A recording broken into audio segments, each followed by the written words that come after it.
Romanın en güçlü seslerinden biri susturulduğunda ne yapar?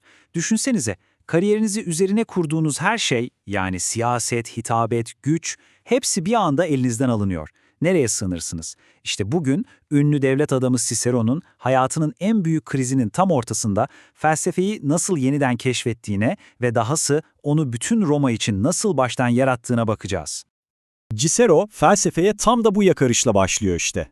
Bakın bu bir akademisyenin soğuk ilgisi falan değil, hayır. Bu fırtınalı bir denizde liman arayan bir kaptanın çığlığı adeta.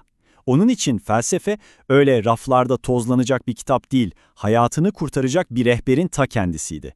Yani bu sözler Cicero'nun o anki çaresizliğini ve felsefeden ne kadar büyük bir medet umduğunu bize daha ilk andan itibaren hissettiriyor. İyi ama Roma siyasetinin zirvesindeki bir hatip, bir politikacı neden bir anda her şeyi bırakıp kendini felsefeye adasın ki? Yani bu keskin dönüşün arkasındaki asıl sebep neydi? Şimdi şöyle düşünelim. Cicero, hayatını kelimeler üzerine kurmuş bir adam. Bütün gücünü Roma Forum'unda yaptığı o ateşli konuşmalardan alıyor. Ama işte Sezar'ın yükselişiyle birlikte o özgür tartışma ortamı tamamen yok oluyor. İkna sanatının yerini artık kaba kuvvet alıyor.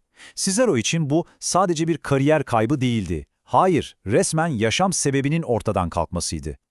İşte Cicero'nun karşı karşıya kaldığı temel ikilem tam olarak buydu. Hayatına adadığı arena, yani forumdaki o özgür siyasi tartışma ortamı gözlerinin önünde yok oluyordu.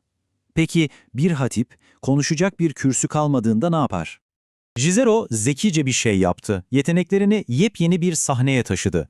Yunan felsefesinin o soyut, karmaşık fikirlerini aldı ve onları sıradan bir Romalı'nın anlayabileceği bir dile, bir forma dönüştürdü. Yani bunu yaparken Platon'un teorik diyalogları yerine herkesin bildiği, sevdiği kahramanları, şairleri, tarihi olayları kullandı. Kısacası siyasi kürsü yıkılırken o kendine yepyeni bir kürsü inşa ediyordu. Felsefi hitabet kürsüsü. Peki, Cicero'nun anladığı felsefe tam olarak neydi? Hani günümüzdeki gibi entelektüel bir hobi mi? Kesinlikle hayır. Antik dünya için felsefe çok daha pratik, çok daha hayati bir anlama sahipti. Neydi biliyor musunuz? Bir tedavi yöntemiydi. İşte bu karşılaştırma antik dünya ile aramızdaki o devasa farklardan birini gözler önüne seriyor. Düşünün, bugün kaygı, keder ya da korku gibi duygularla başa çıkmak için kime gideriz? Bir terapiste, değil mi? Ama antik dünyada kapısını çalacağınız kişi bir filozoftu. Neden? Çünkü felsefe ruhun ilacı olarak görülüyordu. Bu kadar basit. Hatta ilginçtir, bugün kullandığımız psikiyatri kelimesinin kökeni bile bize bu eski gerçeği fısıldıyor. Psyche yani ruh ve iatreia yani iyileştirme. Ruhun iyileştirilmesi. Cicero'nun yaptığı da tam olarak buydu aslında. Felsefeyi acı, keder, ölüm korkusu gibi en derin insani ıstıraplara karşı aklın gücünü bir ilaç gibi sunmak için kullanıyordu. Peki Cicero bu ruhsal tedaviyi sunmak için nasıl bir yol izledi? Bildiğimiz o felsefi diyaloglardan çok daha farklı, çok daha tiyatral ve evet çok daha güçlü bir format seçti kendine. Bu yöntemin adı Schola. Şimdi bildiğiniz tartışma ya da soru-cevap seanslarını unutun. Aklınıza daha çok sahneye çıkan bir virtüözün dinleyicileri büyüleyen, kesintisiz bir performansı gelsin. İşte böyle bir şeydi. Cicero bir konuyu alıyor, kendi hitabet gücüyle işliyor ve dinleyiciyi adeta hipnotize etmeye amaçlıyordu. Peki sistem tam olarak nasıl işliyordu? Gözünüzde canlandırın. Kalabalıktan Cicero'nun A dediği anonim biri çıkıp bir tez ortaya atıyor. Mesela diyor ki, acı çekmek en büyük kötülüktür. Ve o anda bütün spot ışıkları Cicero'ya dönüyor. Sahneyi devralıyor ve bu tezi çürütmek için saatlerce sürebilecek kesintisiz bir monoloğa başlıyor. Ama bakın, amaç burada bir tartışmayı kazanmak değil. Amaç, dinleyiciyi mantıksal ve duygusal bir yolculuğa çıkarıp onu kendi hakikatine ulaştırmak. İyi de Cicero bu kadar soyut felsefi argümanları nasıl oluyor da bu kadar ilgi çekici ve ikna edici hale getiriyordu? İşte tam bu noktada onun dehası devreye giriyor. Felsefeyi kütüphaneden çıkarıp resmen arenanın ortasına taşıdı. Mesela Cicero'nun Tusculum tartışmalarındaki en cüretkar iddialarından birine bakalım. Acı, diyor, aslında fiziksel bir olay değil, bizim zihnimizin bir yorumudur. Ona verdiğimiz bir inançtır.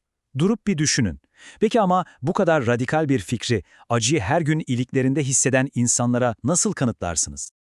Cicero burada soyut teorilerle hiç vakit kaybetmedi. Ne yaptı? Hikayeler anlattı. Hem de ne hikayeler. Her romanının kanını kaynatan, gururunu okşayan örnekler verdi.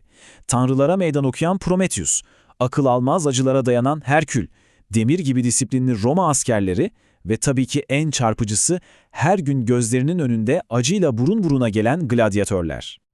İşte bu sözler var ya, Cicero'nun argümanının adeta zirve noktası. Mantık çok basit. Eğer en sıradan, en eğitimsiz adamlardan biri olan bir gladyatör sırf onuru için ölümü bile inlemeden karşılayabiliyorsa, bu acının iradeyle alt edilebileceğinin canlı kanıtı değil de nedir? Bu, bir Romalı için herhangi bir felsefi kanıttan kat kat daha güçlü, zihin gücünün madde üzerindeki zaferinin en somut ispatıydı. Peki, bütün bu gladyatörler, kahramanlar, argümanlar hepsi bizi tek bir devasa soruya getiriyor. Aslında sadece Cicero'nun değil, hepimizin kendine sorduğu o en temel soru. Mutlu bir yaşam için gerçekten neye ihtiyacımız var? Şimdi o dönemdeki yaygın görüş, yani Aristotelesçilerin görüşü aslında bizim sağduyumuza oldukça yakın. Diyorlar ki, evet erdemli olmak önemli tamam ama mutlu olmak için aynı zamanda sağlıklı olman, biraz varlıklı olman ve tabii şansının da yaver gitmesi lazım. Kısacası mutluluk hem sana bağlı olan içsel hem de sana bağlı olmayan dışsal faktörlere bağlıdır. Ama Stoacılar, onlar ortaya çok daha radikal, çok daha sarsıcı bir iddia atıyordu. Onlara göre mutlu bir hayat için tek bir şeye ihtiyacınız var, erdem. Hastalık, yoksulluk, işkence hiç fark etmez. Dış koşullar ne olursa olsun erdemli bir insan her zaman ama her zaman mutludur. Neden?